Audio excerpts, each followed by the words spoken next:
વિસાવદરની પેટા ચૂંટણી પછી એવું લાગતું હતું કે ગુજરાત વિધાનસભામાં આમ આદમી પાર્ટીના 5 પાંડવ પૂરા થશે, જે એક્સ એમએલએ ભૂપત ભાયાણીના રાજીનામાના કારણે 4 થઈ ગયા હતા.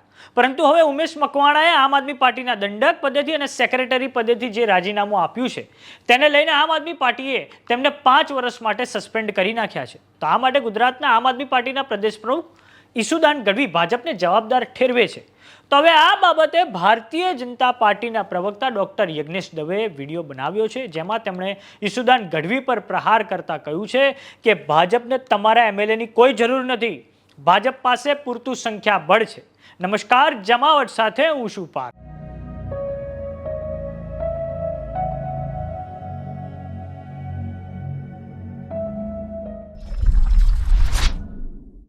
ગુજરાતમાં વિસાવદરની પેટા ચૂંટણીમાં વિજય પછી આમ આદમી પાર્ટીમાં આત્મવિશ્વાસ વધ્યો છે. પરંતુ હવે બોટાદના એમએલએ ઉમેશ મકવાણાએ પ્રેસ કોન્ફરન્સ કરીને આમ આદમી પાર્ટીના દંડક પદેથી અને સેક્રેટરી પદેથી રાજીનામું આપ્યું છે. તેમણે આમ આદમી પાર્ટી પર આરોપ લગાવતા કહ્યું છે કે તમે વિસાવદરમાં ગોપાલ ઇટાલિયા માટે મહેનત કરી, પરંતુ કડીમાં દલિત ઉમેદવાર જગદીશ ચાવડા માટે મહેનત ના કરી. ઉમેશ મકવાણા આ માટે અન્ય કારણો પણ આપે છે. આ પછી આમ આદમી પાર્ટીના પ્રદેશ પ્રમુખ ઈસુદાન ગઢવી ઉમેશ મકવાણાને 5 વર્ષ માટે સસ્પેન્ડ કરવાની જાહેરાત કરે છે.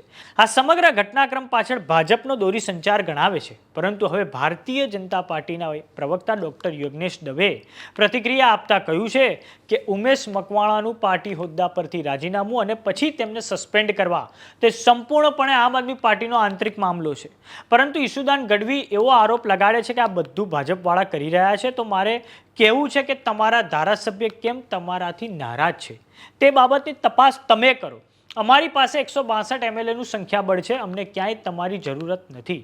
પરંતુ તમારા એમએલએ કેમ તમારી પર કાદવ ઉછાળી રહ્યા છે? સાથે જ ઈસુદાનભાઈ, તમે એન્કરમાંથી રાજકારણી બનો.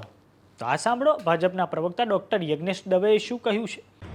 તાજેતરમાં બોટાદના ધારાસભ્ય ઉમેશભાઈ મકવાણાએ પોતાના પક્ષના હોદ્દા ઉપરથી રાજીનામું આપ્યું. ત્યારબાદ એમના પક્ષના ગુજરાતના પ્રમુખ ઈસુદાનભાઈએ એમને પક્ષમાંથી કાઢી મૂક્યા.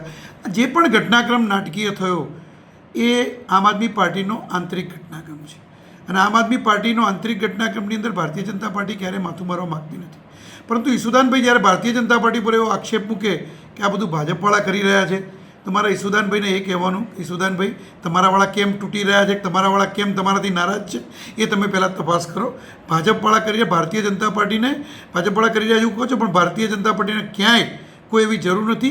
161 હતા, 162 થયા. ભારતીય જનતા પાર્ટી પાસે પૂરતું સંખ્યાબળ છે અને અમારા કોઈ તમારા ધારાસભ્યને તોડવાની જરૂર નથી હોતી કે અમારે તમારા ધારાસભ્યને કોઈ સમજાવવાની જરૂર નથી હોતી. પણ તમારા ધારાસભ્ય તમારા ઉપર કેમ કાદવ ઉછાળે છે ને એ પહેલાં તમે વિચારો. ભારતીય જનતા પાર્ટી પર કાદવ ઉછાળવાનું છોડી દો. અને ઈસુદાનભાઈને મારે કહેવાનું કે એન્કરમાંથી થોડા રાજકારણી બનો તો તમને ખબર પડે કે શું રાજકારણમાં શું હોય છે ને શું નહીં. આમ આદમી પાર્ટીના પ્રદેશ પ્રમુખ ઈસુદાન ગઢવીએ જ્યારે ઉમેશ મકવાણાને તમામ પદેથી 5 વર્ષ માટે સસ્પેન્ડ કર્યા તે સમયે ભાજપ પર આક્ષેપો કર્યા છે કે ભાજપે આ બધી ગતિવિધિઓ હાથ ધરી છે. તો આ સાંભળો ઈસુદાન ગઢવીએ શું કહ્યું છે. જય હિન્દ, જય ભારત, જય જય ગરવી ગુજરાત. મિત્રો, આમ આદમી પાર્ટીએ એના શીર્ષ નેતૃત્વએ નિર્ણય લીધો છે કે પાર્ટી વિરુદ્ધ અને જનતા વિરુદ્ધ જે પણ પ્રવૃત્તિઓ કરશે એમને પાર્ટી ક્યારેય સાંખી નહીં લે. ધારાસભ્ય શ્રી ઉમેશ મકવાણાની વારંવાર એમની વિસ્તારમાંથી પણ ફરિયાદો આવતી હતી. પાર્ટી વારંવાર એમને કહેતી હતી કે વિસ્તારમાં રહો. વિસ્તારમાંથી કેટલાય લોકોનો પણ ફરિયાદો આવતી હતી, વિવિધ પ્રકારની ફરિયાદો આવતી હતી, ભ્રષ્ટાચારની ફરિયાદો આવતી હતી. પાર્ટી એમને વારંવાર ચેતવ્યા છે, પણ બીજેપી ગંદી રાજનીતિ કરી રહી છે. ભાજપ છે એમણે ઉમેશ મકવાણાને સાંધી લીધા છે અને પાર્ટી વિરુદ્ધ સતત એક્ટિવિટીઝ, એન્ટી પાર્ટી વિરુદ્ધ એક્ટિવિટીઝ કરવા માટે સતત ભાજપ છે એમને પ્રયાસ કરાઈ રહી છે. આજે પાર્ટીએ નિર્ણય લીધો છે, માનનીય અરવિંદ કેજરીવાલજીના શીર્ષ નેતૃત્વએ, કે ઉમેશ મકવાણાને પાર્ટી વિરોધી અને જનતા વિરોધી પ્રવૃત્તિઓ કરવા બદલ 5 વર્ષ માટે પાર્ટીમાંથી સસ્પેન્ડ કરવામાં આવે છે. અને હું ચેલેન્જ આપું છું ઉમેશ મકવાણાને, ભાજપે ગંદી રાજનીતિ કરી છે સાહેબ. એમણે વિસાવદર ચૂંટણીમાં રાજીનામા અપાડાવ્યા, એ ધારાસભ્યોને પાછી વિસાવદર આમ આદમી પાર્ટીએ જીતી, ભાજપ બોખલાઈ ગઈ છે. ભાજપે મેસેજ આપવા માંગે છે કે તમારા બીજા ધારાસભ્યોને પણ અમે ટચમાં છીએ. પણ આમ આદમી પાર્ટી, એનો કાર્યકર્તા અને ગુજરાતની જનતા બધું જોઈ રહી છે ભાજપની આ ગંદી રાજનીતિ. અને વિસાવદરની ચૂંટણી પછી ભાજપ સંપૂર્ણપણે બોખલાઈ ગઈ હતી. આખી કેબિનેટ અને કેન્દ્રીય મંત્રી હોવા છતાં ભાજપે ના સુપડા સાફ થઈ ગયા છે.